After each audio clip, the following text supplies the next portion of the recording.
Chapter 17, Chapter 3, Part I. Chapter 3. War of the Wild West.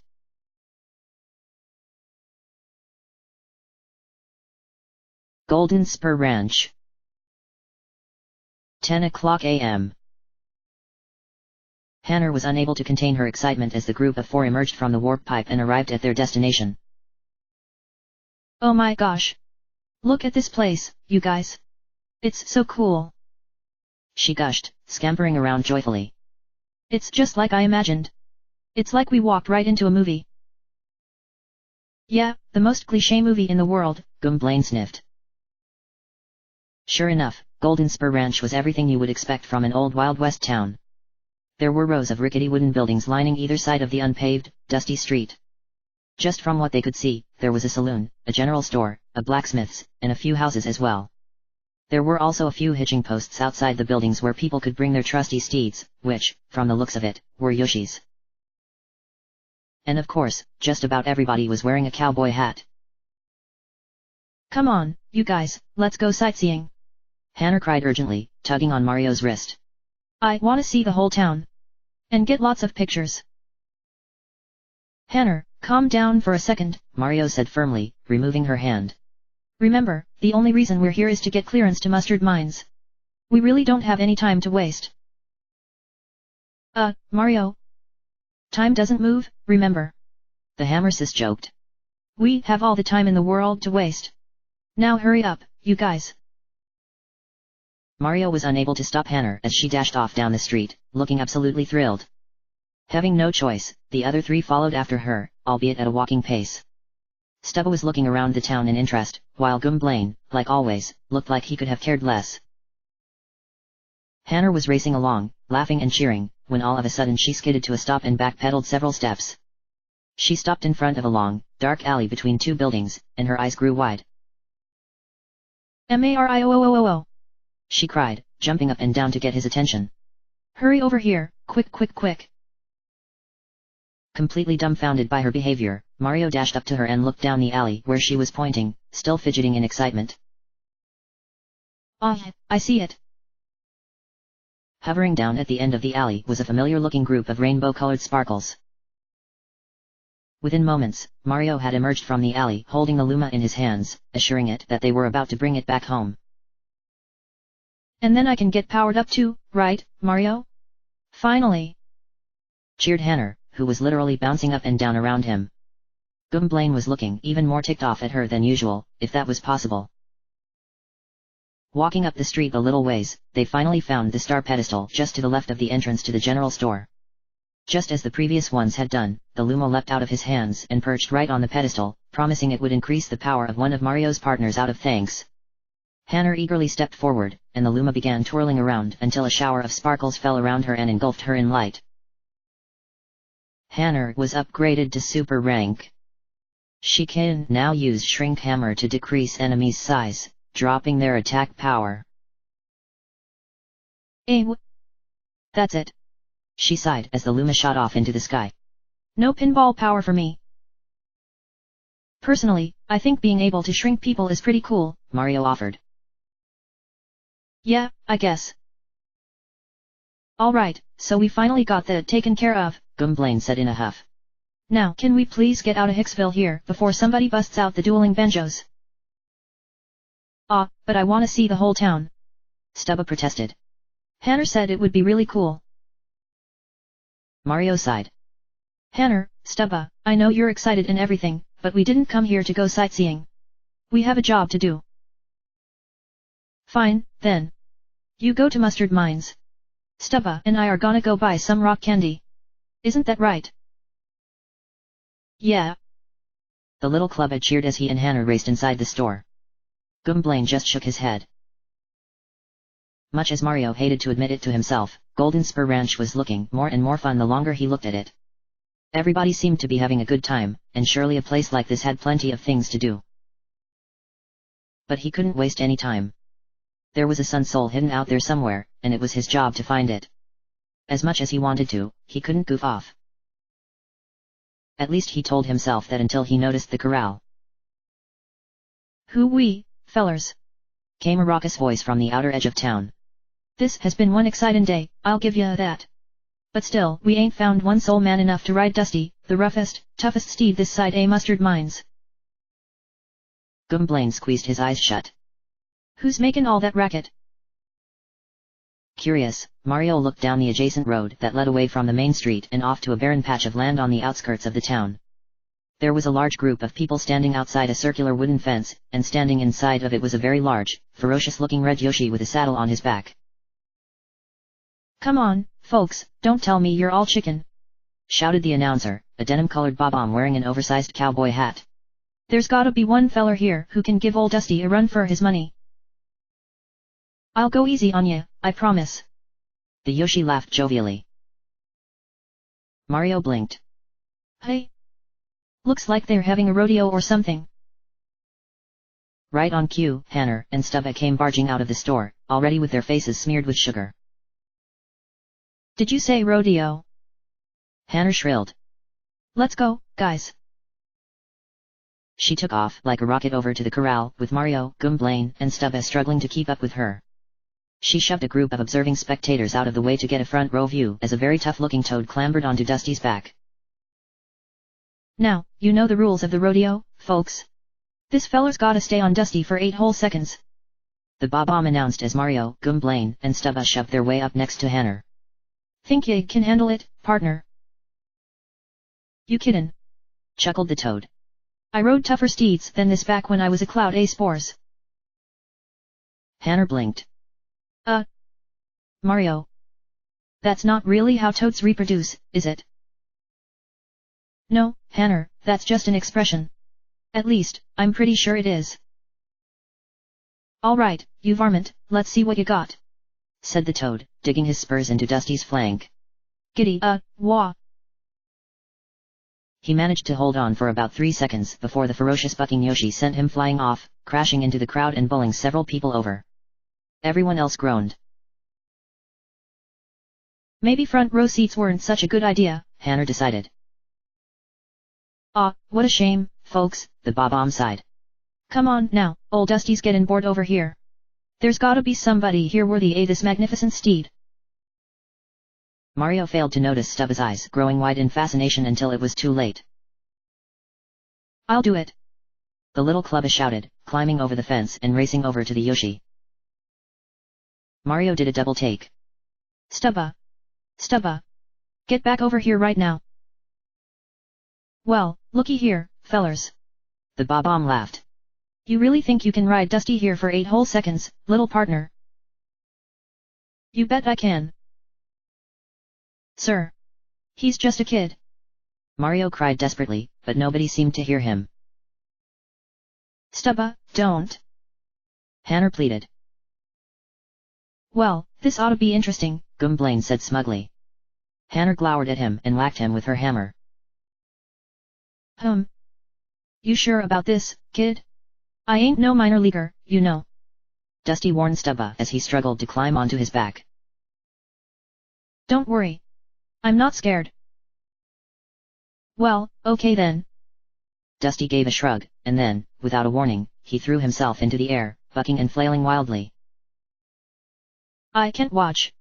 I'm going to be sued for child endangerment. Mario wailed, covering his eyes. Hanner and Gwynplaine, on the other hand, were staring in interest. Mario. I think you do wanna watch this, said the hammer sis. Hey.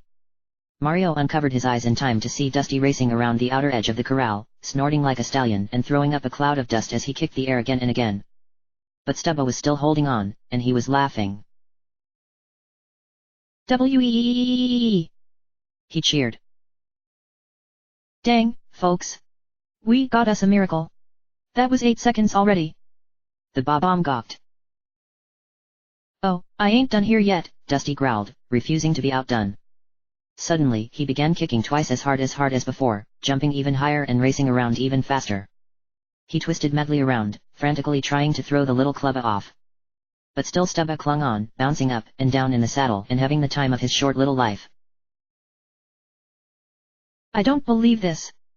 Mario exclaimed. We're not gonna tell his parents about this, are we? asked Hanner. Finally, poor Dusty looked too exhausted to even stand anymore. He stopped bucking and slowed to a stop, staggering around for a few seconds before collapsing onto the ground. His Yoshi-length tongue lolled out of his mouth, and he groaned. Hey, is it over already? Stubba sighed, climbing off. Folks, I don't believe what I'm seeing here. The Bob-omb cried. Ain't nobody has ever outlasted old Dusty before. This little cowpoke just shattered the town record. I did. Yay. Cheered Stubba. Let's hear it for him, folks. The newest legend, a Golden Spur Ranch. Shouted the Bob-omb, and everyone in the crowd burst into a deafening round of cheers, whistles, and applause. I think you should tell his parents, Mario muttered to Hanner.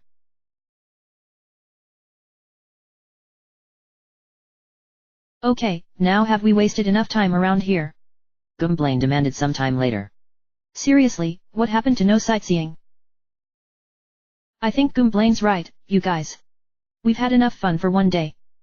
Mario sighed, carefully fingering the Power Plus badge that Stubba had won from the rodeo. If we have time after we get the Sun Soul, we'll come back. Now we should focus on getting to Mustard Mines. Well, I'm guessing we have to talk to that guy, Hanner decided, pointing directly ahead. Mario looked. The four of them had been walking up the main street towards the far end of town, in the direction they thought would lead them to the mines. Now they found themselves looking at a large wooden archway with a pair of horseshoes hanging decoratively from it. Below that was a metal gate with a cross standing in front of it. Oh, just perfect. Another gatekeeper. Gumblane growled. The first one was annoying enough. Hanner scowled and whacked him a second time. Well, Mario, maybe if we explain our situation to him, he'll want to join us too, she offered half-jokingly. I doubt it. I don't think the universe likes me that much. Nonetheless, the four of them walked over to the gatekeeper, who had apparently traded in his standard-issue spear for a small gun he had in his holster. He raised an eyebrow at them as they approached. What can I do you gents for? He asked suspiciously. Well, actually, we were hoping to get to Mustard Mines, if that's all right, Mario explained. This is the way over there, isn't it? Sure as you're born, it is. He shifted his stance, standing squarely in front of the gate. And sure as you're born, you fellers ain't going over there. Mario rolled his eyes. Somehow he had predicted this. Come on. How come? Asked Stubba. How come? Mustard Mines is private property, that's how come. And you folks look like you just blew into town. You could be all types A suspicious, for all I know. Oh, come on. If we were planning on doing something suspicious, we'd be more subtle about it. Hanner assured him. I didn't think you knew what subtle meant, Gumblane scoffed, quickly ducking to avoid being whacked a third time. What my friends are trying to say is, we're looking for something really important over there, Mario said apologetically. It would really be in the whole town's best interest if you let us go. Oh hey. The gatekeeper didn't look at all convinced. Well, if you're really so dead set on going, partner, I'll tell ya this much. You can't get through here without the sheriff's permission. You find him and he gives you the okay, I guess I'll let you pass. Perfect. Thanks so much. Mario said graciously as the gatekeeper pointed them in the direction of the sheriff's office. If that guy didn't let us go, what makes you think the sheriff will? Gumblane grumbled as they headed over.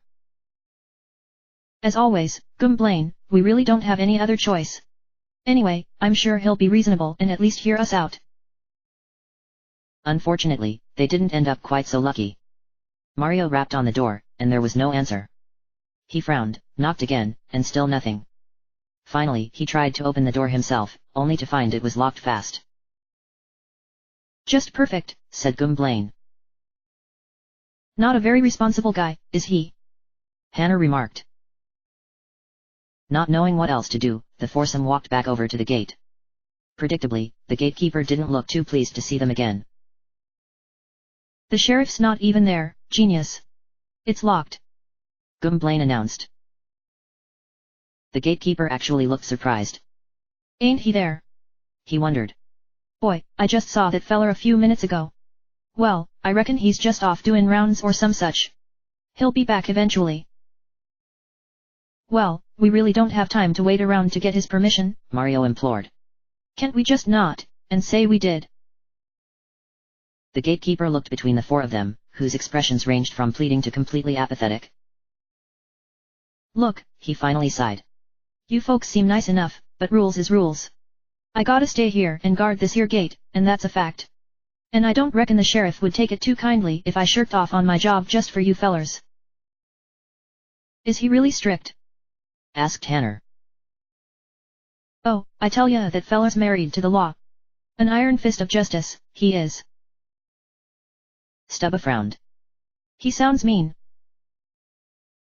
He's tough but fair. So long as you stay on his good side. But anyway, my point still stands. You ain't got his permission, I ain't movin' from this gate. Alright. Thanks anyway, Mario sighed, finally admitting defeat. He turned and walked away from the gate, his partners following after him.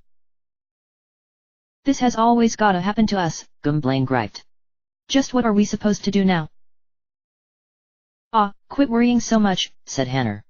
I'm sure we can think of some other way to get past that guy. I could maybe break the gate open, Mario. Stubba said helpfully, holding up his club. Mario smiled. Thanks, Stubba, but I'd rather not do anything that's going to get us in trouble. Especially if the sheriff is really that strict. We'd better just wait for him to show up.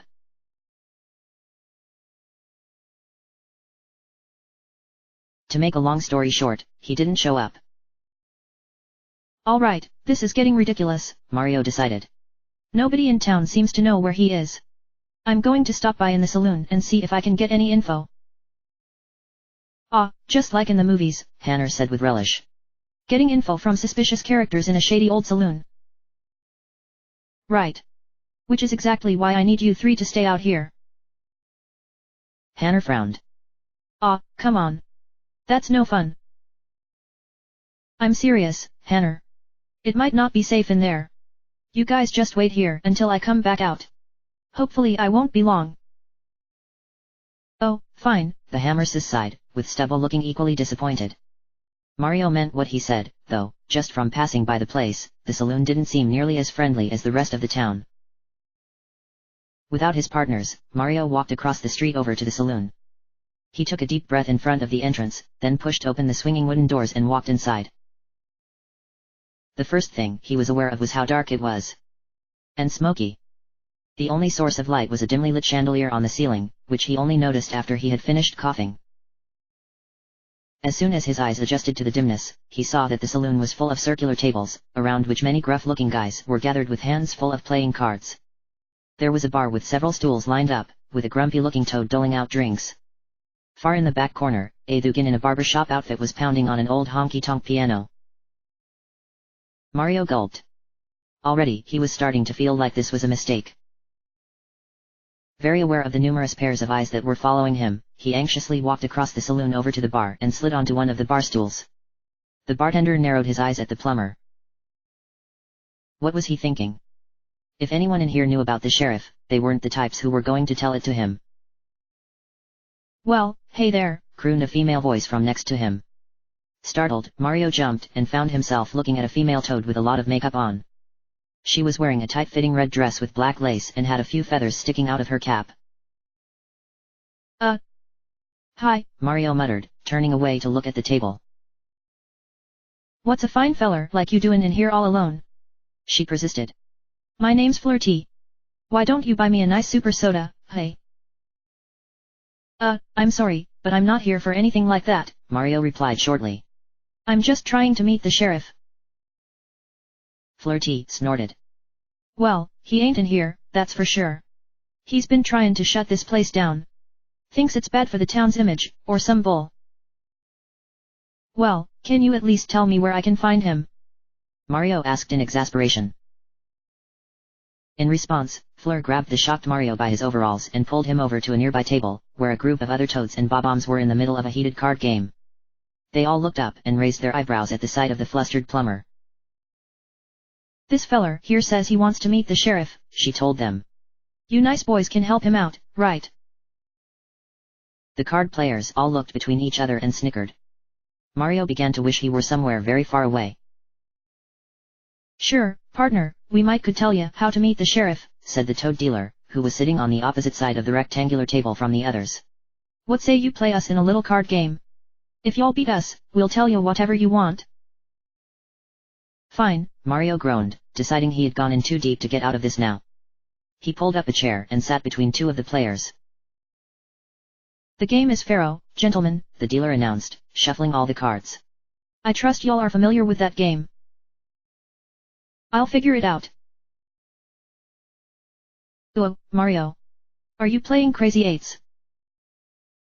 Mario briefly glanced over his shoulder, then did a double take and spun around.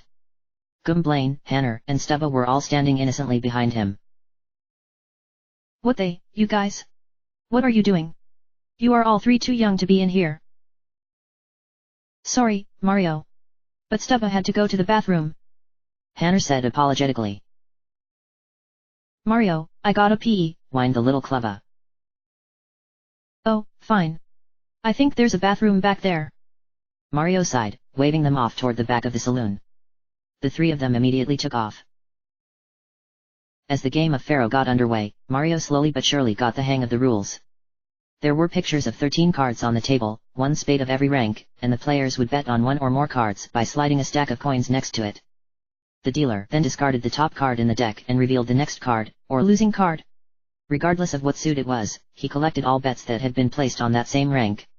He then drew the next card, or winning card, and paid out all bets that had been placed on that rank. Then it started over, with a new round of bets being placed. It was simple but fast-paced, and Mario counted himself lucky that he had come with a lot of coins. He wasn't so good at card games. So why were you so intent on meeting the sheriff anyway, Greenhorn? The dealer asked Mario sometime later. I don't reckon he has time to waste on the likes of you. It had come to the crucial point of the game. There were only 3 cards left in the deck, and the players were betting on the order in which they would be drawn. If anyone guessed correctly, the payout would be fantastic. I just need his permission to go to Mustard Mines, Mario replied curtly. You probably wouldn't understand why. I only even need to talk to him for about 2 minutes. Which is likely 2 minutes more than he's willing to give, the Bob-omb seated next to him remarked.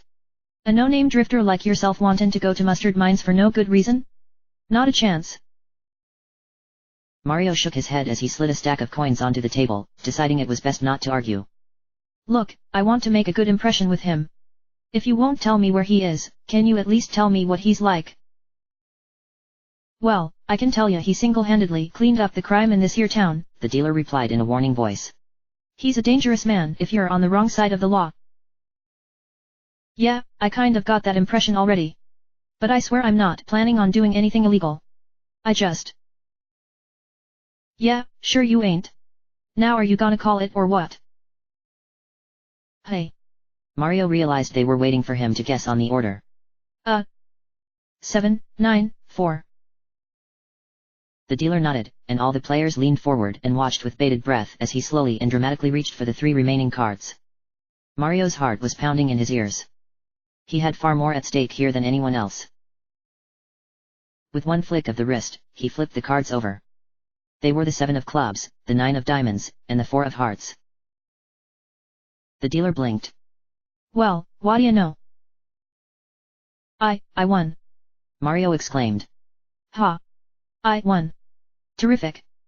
He laughed in relief as the other players started muttering. I don't believe it. I never win at cards. Alright, now can you guys tell me? Wait a minute. Mario froze. The dealer was bristling in rage as he reached down and picked up the 7 of clubs. There was a hole punched right in the center club. What's the matter? You dirty cheater! The dealer slammed the card back down on the table. So that's how you guessed it? Mario was freaking out. What? It wasn't me. I don't even get how this game works. I knew there was something shady about you. The dealer roared accusingly. To Mario's horror, he suddenly wound up and swung his fist directly at the plumber. Mario yelped and ducked out of the way at the last instant. And the dealer hit the Bob-omb standing directly behind him. Watch where you're swingin' that thing. The injured Bob-omb bellowed, lighting his fuse and throwing himself at the dealer. At least he tried, but the dealer quickly sidestepped him and caused his attacker to collide with a random Goomba who had been walking by. The Bob-omb exploded and sent both of them tumbling head over heels across the floor and crashing into the leg of a nearby table, overturning the whole thing and sending the drinks, cards, and coins flying across the room. Hey! You'll pay for that! Shouted someone who had been sitting at the table, charging at them in a rage. The others at the table were so furious at losing their prospective earnings that they started swinging empty bottles around, bashing anyone who got too close. And the next thing Mario knew, he was caught up in a barroom brawl. Somebody get me out of here! He screamed, ducking under a table and covering his head. All around him, people were throwing punches and smashing bottles, and exploding, in the case of the Bob-ombs, and all the furniture was being jostled violently around as people continuously crashed into it. The angry shouts filling the smoky air were so loud Mario couldn't even hear himself think. The pianist in the corner noticed this happening, and rather than doing something useful, he began pounding out a much faster, more frantic tune that fit better with what was going on. You've gotta be kidding me, Mario groaned. Several of the saloon goers, including Flirty, were crowded off in a corner of the room, looking utterly terrified.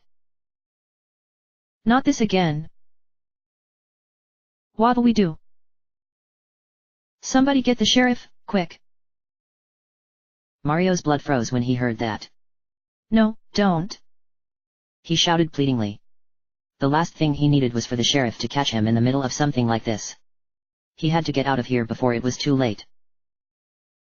Finally Gwynplaine, Hanner, and Stubba, alerted by all the noise, came racing back from the bathroom area and surveyed the scene. Stubba gasped and clung to Hanner in fright. What the heck is going on? Hanner cried. Who cares? It's awesome! Gwynplaine laughed, and faster than you could say head bonk he had thrown himself at the nearest saloon patron. Gwynplaine, you blockhead! Hanner screamed, and within seconds she and Stubba were enveloped by the brawl. Oh no, guys! Mario shouted, leaping to his feet and attempting to run to their aid. It didn't work out, though, as he was instantly swept up in the flurry of punches and throws surrounding him on all sides. He whipped around in fear as he felt himself being shoved back and forth, tossed helplessly around, his frantic shouts drowned out by the sounds of shattering glass and fists connecting with faces, no longer with any idea of where he was or what was happening. And then came the sound of the saloon doors slamming open.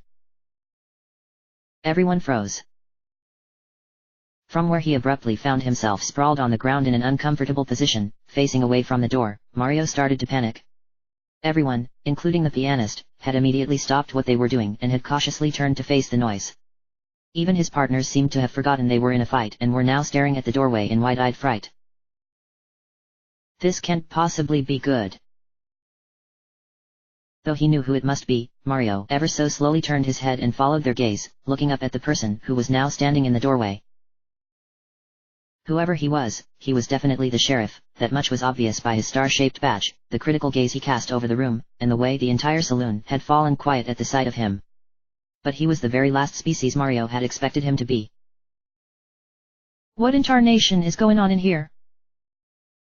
Mario was looking at a bandit. End of chapter.